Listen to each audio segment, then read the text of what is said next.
The Fantales wrapper, hot and slightly sticky, coming out of a cardboard box in the dark. The wooden floor of a Melbourne cinema, Saturday afternoon, 1965. The kid with orange fingers reading Audrey Hepburn's biography by the flicker of the screen. The Jaffas rolling down the aisle when the projector jumps. That taste, chocolate over caramel, sugar over sugar. The corner shop after school on the way home. The milk bar on a Sunday. The paper bag of mixed lollies weighed on a brass scale. 134 years, that is how long Allen's made lollies in Australia. 93 years for Fantales alone. Then on June 20th, 2023, a Swiss corporation announced they'd stopped making them. The machine was too hard to maintain. The wrapper is a collector's item now. The factory is a Southbank apartment building. Before we go any further, if you want to keep these stories alive, I created a book with the complete Australian lost factories. The workers, the gates, the Australian made, all gone. The link is on the first line of the description. Back to the story. Chapter 1. The Boy Who Was Scalded at McRobertson's. The story doesn't start in Fitzroy. It doesn't start in a lolly shop.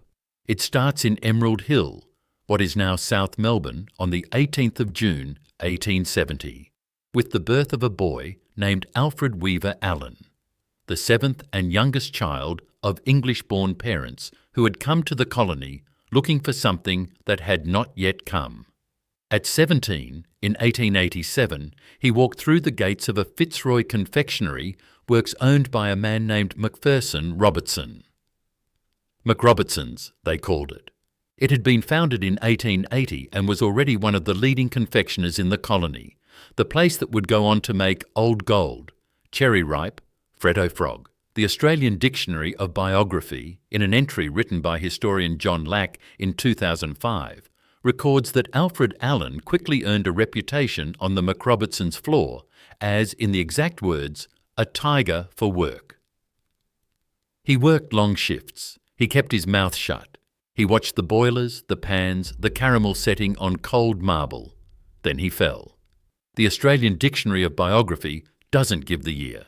It just says he fell at McRobertson's and it was serious. The kind of fall that could have ended a working life. He recovered. In 1891, at the age of 21, he opened a small confectionery shop in Fitzroy. He worked the front room and he made his own sweets in the back. The capital was almost nothing. His signature product line was hard-boiled fruit drops. He was making them himself, from raw sugar over an open flame. He was severely scalded. Molten sugar at over 150 degrees Celsius went over his hands, his arms, and by the account preserved in the Australian Dictionary of Biography, the burns were severe enough to be recorded as a defining event of his early business life. The man who would build the largest confectionery company in Australia carried burn scars from the trade for the rest of his life. Read that again. The founder of Allen's Sweets was scalded by his own product. He kept going anyway. On the 2nd of September 1897, at St. Jude's Church of England, Carlton, he married Bridget Mary Dunn. He was Anglican, she was Irish Catholic. They had 3 daughters. A son was stillborn. The family lived quietly. Alfred worked constantly. And by 1917 he was about to convince 8 rival confectioners, plus a dentist, to hand him their businesses. Chapter 2. The Amalgamation.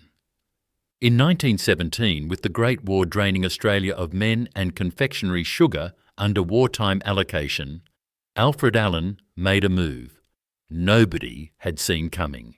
He walked into the offices of 8 competing Melbourne confectioners and offered them a deal. He would fold their operations into a new company. He would run it. They would take shares.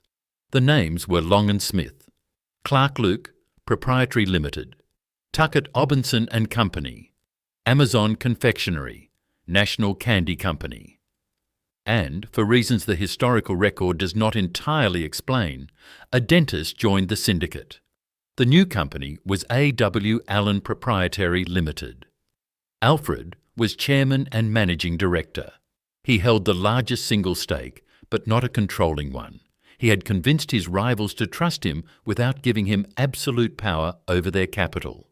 This is not the move of an ordinary manufacturer. This is the move of a man who knew exactly how to make 8 people who did not trust each other trust him. By 1922, the amalgamation had gone public. A W. Allen Limited listed as a public company on the Melbourne Stock Exchange. Alfred took the raised capital and did the one thing his rivals had not been able to do. He built a factory. The site was 2 Byrne Street, South Melbourne, what is now called Southbank. It sat directly across the Yarra River from Flinders Street Station. The commuters going home to Prahran, Malvern, Toorak on the 5:47 evening service could look out of the carriage window and see it. Alfred hired the architect Joseph Plotel, born in 1883, who would go on to design the St Kilda Synagogue in 1927 and the Footscray Town Hall in 1936. Plotel gave Alfred a building that could be seen from the other side of the river. Inside, it was a working factory. The sugar heat, the caramel smell that drifted across the Yarra on a still afternoon, the brass boilers, the wooden cooling tables, the workforce lined up on the packing floor. Early products included Pepsin chewing gum, advertised as early as 1897. Coconut quivers, launched in 1922. Irish moss gum tubes. A product called Curem Quick, which was marketed as a cough remedy, but was effectively a sweet. By 1924, Alfred Allen was one of the wealthiest confectioners in Melbourne. His company was the 3rd largest in the country, behind McRobertson's and Abel Hoadley's Violet Crumble empire. He had done what a man born poor in Emerald Hill was not supposed to do. And then, on the 5th of October 1925, 3 years after the public listing, he died. He was 55 years old. The cause of death was acute appendicitis. He had gone under surgery and he had not come back. His estate was valued for probate at £41,142. Read that again. Alfred Weaver. Allen built the 3rd largest confectionery company in Australia, and his personal estate at death was worth £41,142. That is roughly $4 million in today's money. The empire outlived him from the day he stopped breathing. Chapter 3.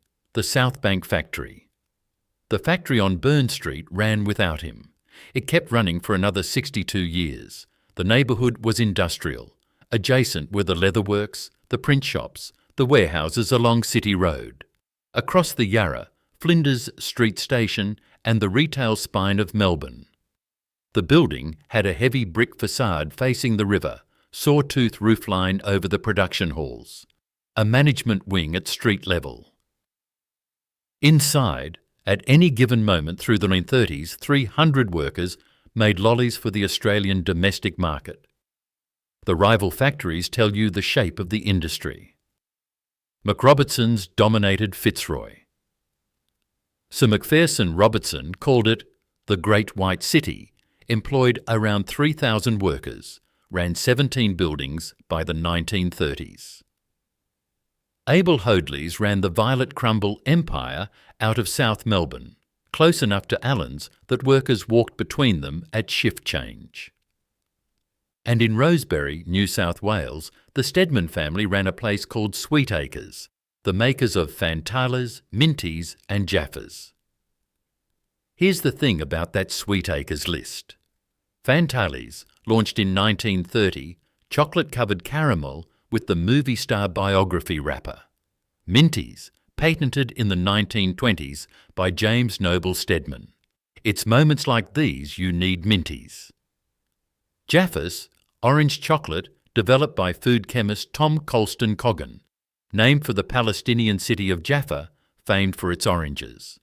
These 3 products, all invented in Sydney, would end up as Melbourne products, as Allen's products, through decades of consolidation that were still 40 years away. For now, in the 1930s, Allen's operated from Byrne Street and specialised in what the trade called sugar-boiled goods, the hard candies and jubes and gums that had been Alfred's original product line. The Depression cut confectionery consumption. Allen's survived it. Every other major confectioner survived it too. Lollies, it turned out, were what parents bought their kids when they could not afford anything else. By 1939, Australia was at war, and the factory at 2 Byrne Street was about to make an unexpected pivot. Chapter 4. The Fantales wrapper. If you grew up in Australia between 1945 and 1985, you unwrapped a Fantales in the dark.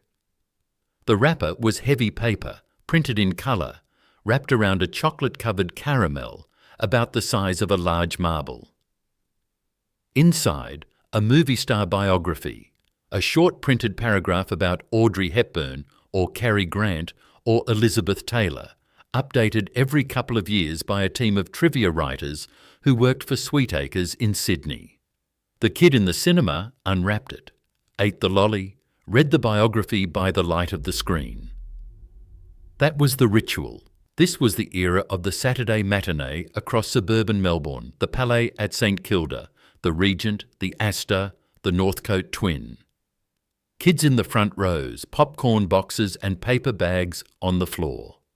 On those bags, I must add, printed in blue and red, the names that had built the industry. Allen's, Fantales, Minties. That was the middle of the century in this country. Every cinema, every milk bar, every school lunchbox. The consolidation that put Fantales into an Allen's paper bag was still coming. In 1967 and 1968, James Stedman Henderson's Sweetacres, the makers of Fantales, Minties and Jaffas, was taken over by Hoadleys. In 1971, Hoadleys was taken over by British confectioner Rowntree, the makers of Kit Kat. In 1988, Nestlé bought Rowntree globally for around $5.3 billion. Sweetacres, Hoadleys, Rowntree, all folded together. Fantales came into the Allen's family the long way round, through 3 foreign takeovers and 40 years of corporate mergers. But the wrapper looked the same. The kids in the cinema didn't know. The bag from the milk bar didn't tell them. The lolly tasted the same. That is the trick of Australian confectionery consolidation. The brand survives every corporate change. The product outlives every board. By the 1980s, Allen's, through the mergers, held the largest single share of the Australian sugar confectionery market. The mid-1940s peak, per the ADBA, had already made A.W. Allen Limited, the largest confectioner in Australia. The company had abandoned chocolate manufacture after World War II to focus on sugar. The bet had paid off for 4 decades. And in 1982, up in central Victoria, 70 kilometres north of Melbourne, the company opened a second factory, Broadford, Mia Road, a regional town of about 4,000 people. The Broadford plant was designed for volume, snakes alive, party mix, the jubes and jellies that Byrne Street had been making by hand for a century. It ran 3 shifts. It was, from the day it opened, the largest private employer in Mitchell Shire.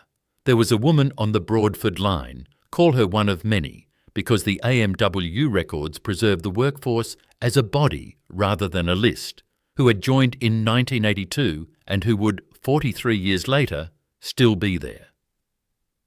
She started when the plant opened. She was making snakes alive when the Allen family sold to a tobacco company. She was still making snakes alive when the Swiss corporation bought the tobacco company out. She would be there when Fantales was discontinued in 2023. She never met an Allen. She met a lot of managers with different logos on their shirts. Chapter 5. The Cost of Sugar. The Broadford floor, like every confectionery floor in the country, ran on migrant labour and burn injuries. Post-war European migrants had filled the Byrne Street factory through the 1950s. Italian families from Carlton, Greek families from Fitzroy, Yugoslav families from Footscray. They worked the boiling pans, the wrapping machines, the packing lines. Some of them lived within walking distance of the factory gate, the terrace houses of South Melbourne, 4 to a room in the early years. The family sponsor chain that brought aunts and cousins in from southern Europe through the 1950s and into the 1960s. By the 1970s, Vietnamese and Lebanese workers had joined them at both the Melbourne and later Brodford sites. The AMWU, the Amalgamated Metal Workers Union, represented the confectionery workforce through those decades and into the Nestlé era. Enterprise agreements, wage claims, injury reporting, redundancy negotiations. The union was on the floor before Nestlé bought the company, and it remained on the floor 40 years later. The hazard was sugar. Molten sugar sits at over 150 degrees Celsius on the boil. When it splashes, it sticks. It does not roll off skin the way water does. It burns down. Alfred Allen had learned this in 1891. 90 years later, at Broadford, the injury rate on the boiling floor was still measured in burns. The Chews and Jubes plants had a second hazard: repetitive strain injuries from the wrapping and packing lines. Union delegates from the 1980s and 1990s described a workforce that showed up early, worked hard, and quietly aged out of the shift patterns. The 1996 dispute was a shock. That year, at both the Nestlé Campbellfield plant near Broadmeadows and the Broadford plant up the highway, workers were locked out by management. The dispute was over a productivity agreement. The AMWU, over months of negotiation, eventually signed workers up for redundancy. Approximately 200 workers took packages under a settlement that implemented a 25% productivity increase across the confectionery workforce. 200 workers gone. 25% more output demanded from those who stayed. This was 1996, 11 years after the tobacco check, 10 years after the Nestlé joint venture. The Swiss corporation was running its Australian confectionery arm by then, and the arm was being cut down. Chapter 6: Sugar Rationing and the War.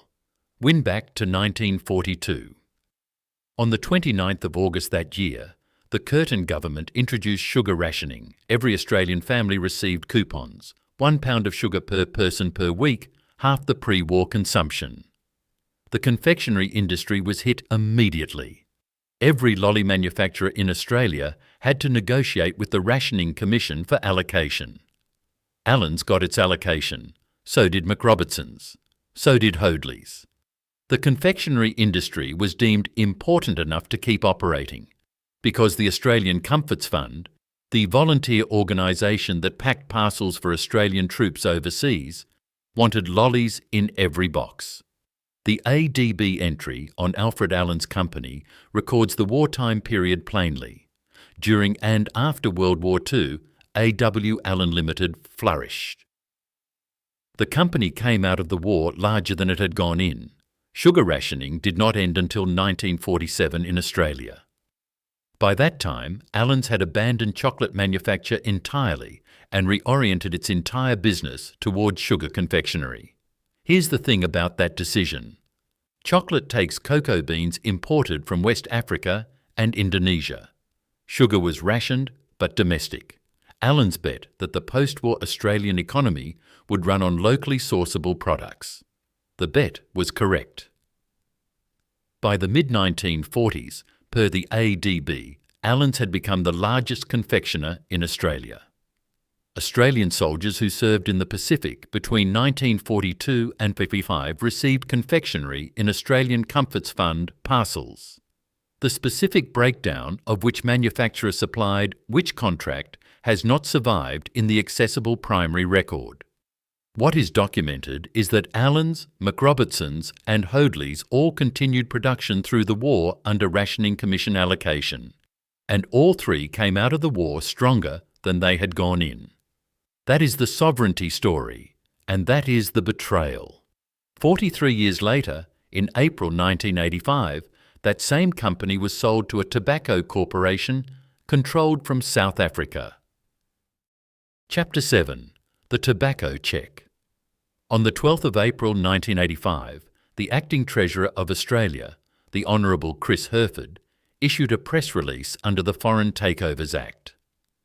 The release announced an interim order freezing a proposed acquisition of Allen's Confectionery Limited by Rothmans Holdings Limited for up to 90 days. The reason, FIRB review. The valuation named in the press release.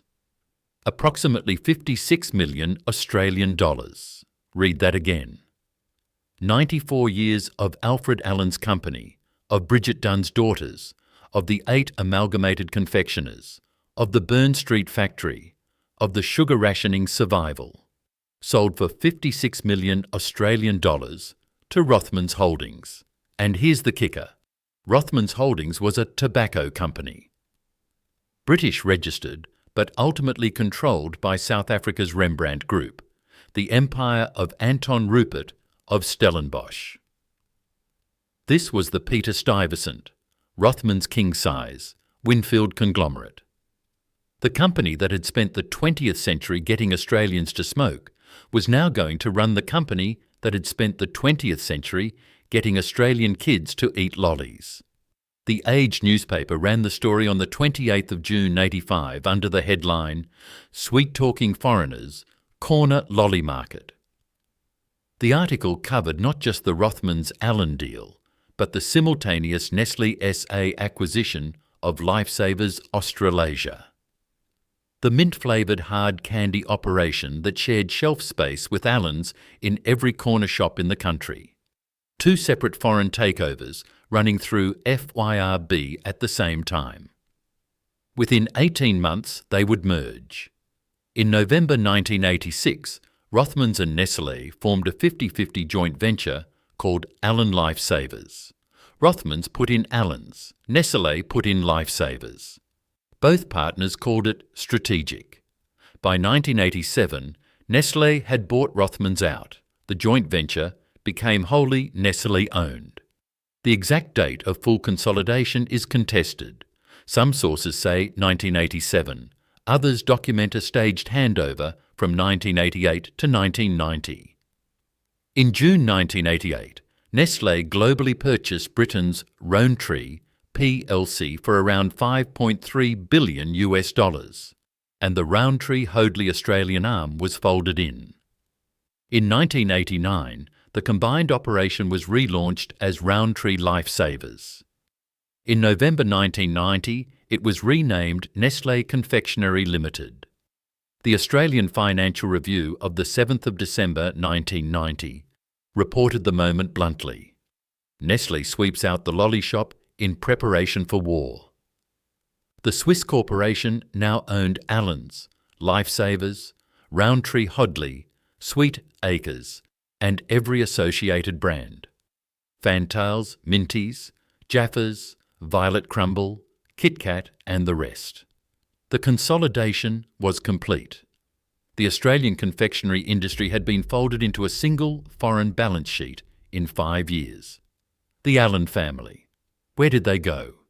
The public record does not name the individual family members who signed off on the Rothmans deal. Alfred Weaver Allen's 3 surviving daughters had inherited shares from his 1925 estate. 60 years later, in 1985, some combination of Allen descendants and public shareholders voted to accept the tobacco check. The internal family debate, if there was one, has not been documented in any accessible primary source.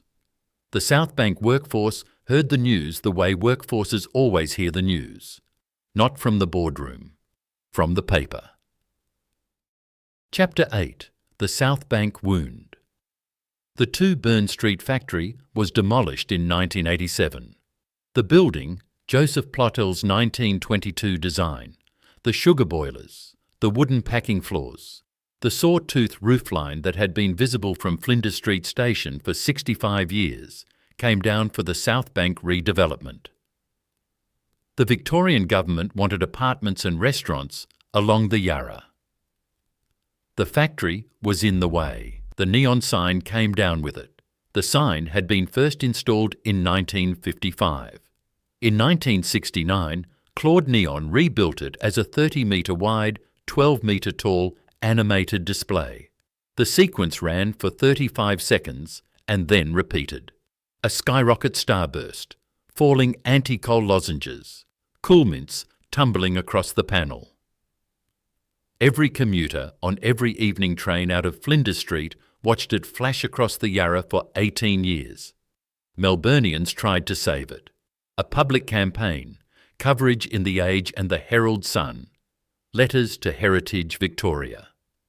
The campaign failed. The sign was demolished with the building. Australia Post, years later, commemorated it on a Signs of the Times postage stamp, a small paper rectangle representing what had been a 5-storey light show. The site is now a mixed-use apartment development, glass and steel, restaurants at ground level, no plaque. The State Heritage Register lists other Plotel buildings, the St Kilda Synagogue, the Footscray Town Hall, but it never protected 2 Byrne Street. By 1990, all Australian Allen's production had been consolidated at Broadford, in Mitchell Shire, and at Campbellfield, on the northern edge of Melbourne. The Broadmeadows suburb never had an Allen's factory. The confusion in some accounts comes from Campbellfield's proximity to Broadmeadows and the fact that both are in Melbourne's north. Campbellfield made Kit Kat, Smarties and Violet Crumble. Broadford made the Allen's Sugar Lollies. The strategic shift was total. Nestlé Australia moved its head office to Sydney. The Byrne Street site, the beating heart of Allen's for 65 years, was rubble by the end of 1987, and apartments before the end of the century. By 2020, Nestlé was going further.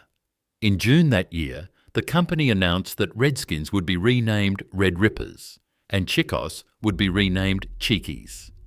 The company statement, issued by Chris O'Donnell, then General Manager of Confectionery, read in part, Nestlé has an unwavering commitment to upholding respect for our friends, neighbours and colleagues. While the names are new, the lollies themselves remain unchanged. The new names were finalised on the 16th of November 2020.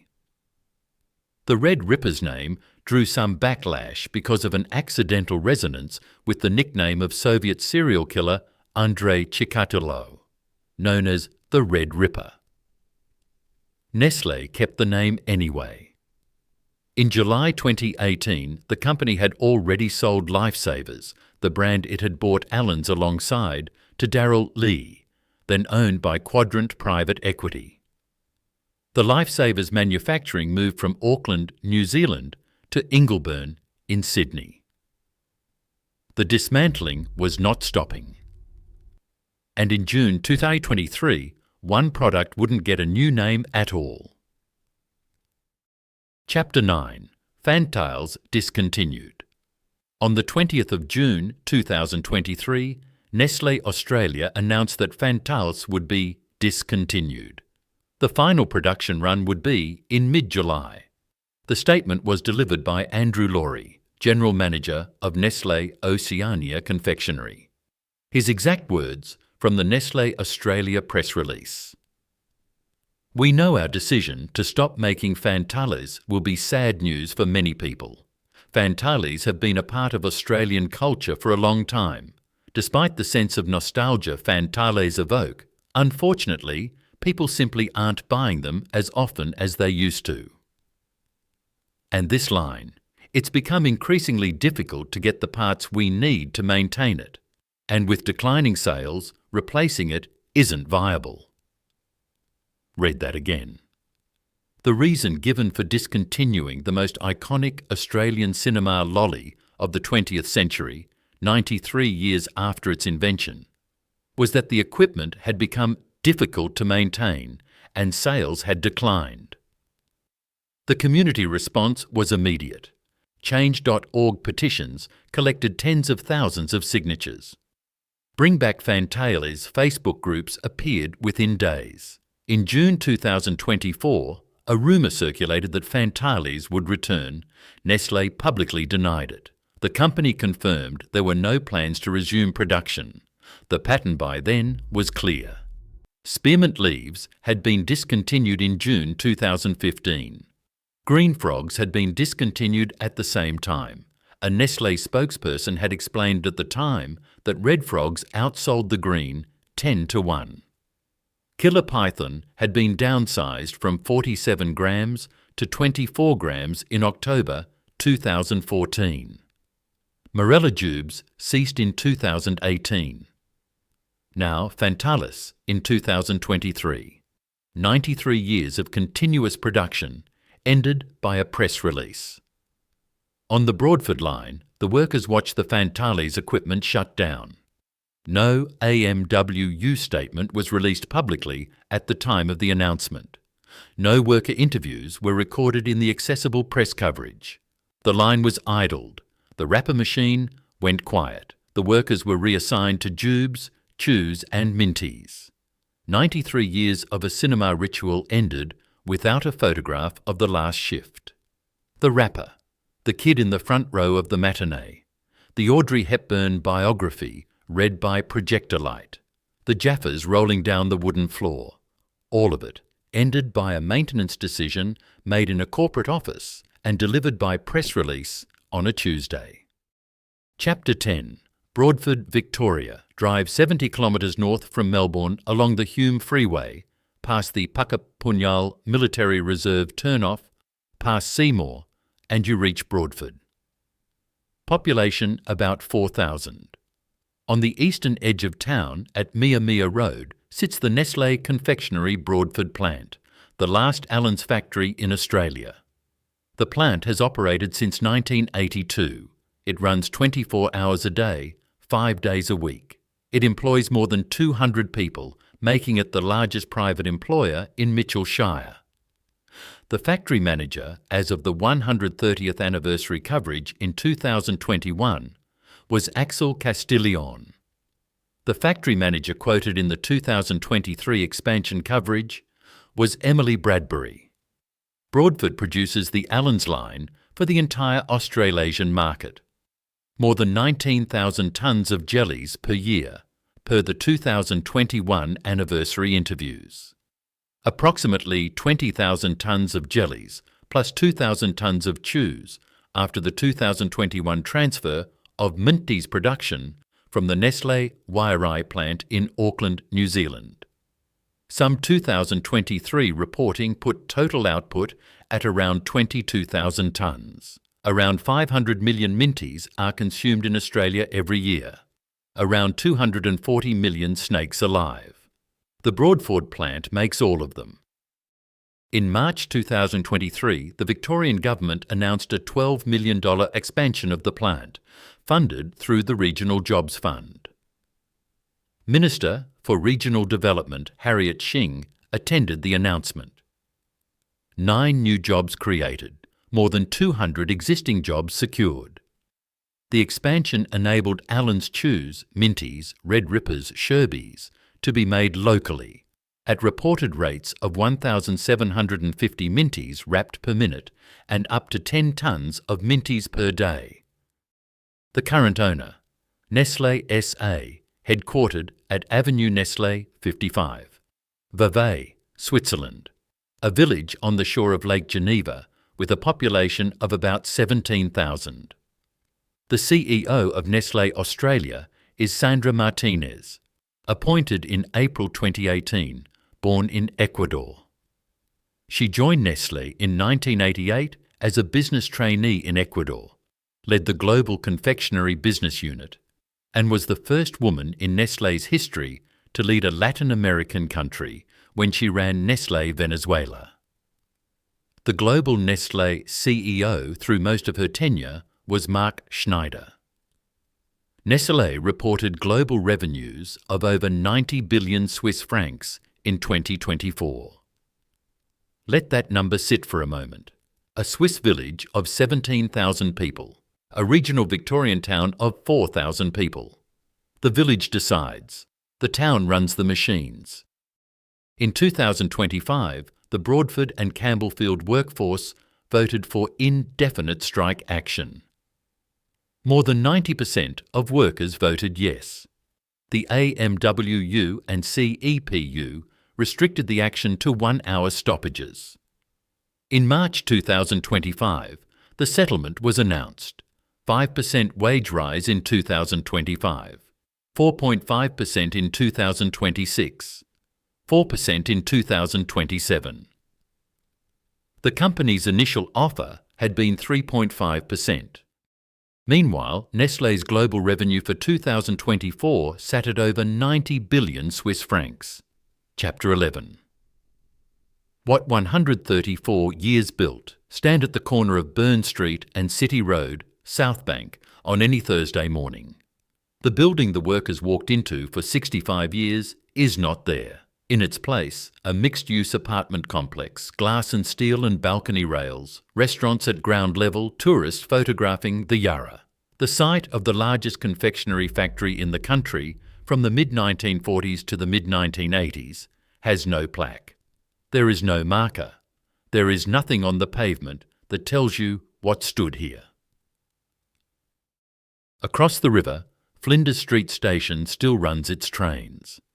The same station whose commuters watch the Allen's neon sign flash across the water every night from 1955 to 1987.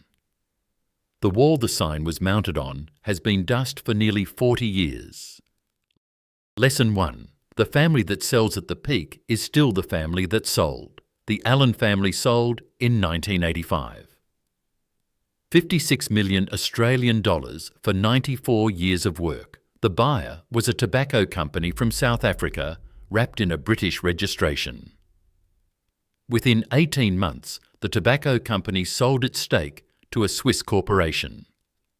Every Allen's product that has been discontinued, renamed or offshored since, Fantales, butter menthols, anti-coal, lifesavers, spearmint leaves, morella jubes, every one of them was made possible by that April 1985 decision. A family that had held the company through the Depression, through the war, through sugar rationing, cashed out for what was, in retrospect, a modest sum. The wrapper survived. The country did not. Lesson 2. Heritage listing saves bricks, not factories. The Southbank site had a 30-metre tall animated neon sign that Melburnians campaigned to save. Australia Post made it a commemorative postage stamp. It was demolished anyway in 1987. No heritage register, state, local or national, successfully protected the factory or the sign. The State Heritage Register lists other Joseph Plotel buildings, but it never protected 2 Byrne Street. This was not an oversight. This was a decision made by a state that concluded riverside apartments were worth more than a working factory and the memory of one. The state made the same decision about the Sunshine Harvester Works, the McRobertson's factory in Fitzroy and every other confectionery site in the country. There is a pattern. Australia Heritage lists the object and demolishes the place. Lesson 3. The brand survives. The country doesn't. Allen's lollies are still made in Broadford, Victoria, a regional town of about 4,000 people, 70 kilometres north of Melbourne, dependent on a single Swiss employer for more than 200 jobs. In 2025, those workers voted 90% for indefinite strike action. Their union settled for 5%. The Swiss corporation that employs them posted global revenues of over 90 billion Swiss francs the same year. Sandra Martinez runs Nestlé Australia from an office in Sydney. Andrew Laurie announced the end of Fantales from that same corporate machine. And the boy who was scalded at McRobertson's, who married at St Jude's Carlton, who died of appendicitis at 55 with an estate of £41,142. His name is still on the wrapper. His country is not. That is what 134 years bought. A Fantales wrapper in a display case at a Melbourne collector's fair, 2026. A collector pays $48 for a 1965 wrapper. Worn edges. Movie star biography of Audrey Hepburn, still readable in faded ink. The wrapper is empty. The chocolate-covered caramel that was inside was made in South Melbourne, Victoria, in a factory that no longer exists, wrapped by a woman whose name nobody kept. Sold to a kid at a Saturday matinee whose name nobody kept either. The wrapper survives. The factory does not. The country that made it is somewhere else. The boy who was scalded at McRobertson's is buried in Brighton Cemetery, under a headstone the corporation that owns his name has never visited. His name is still on the wrapper. His country is not.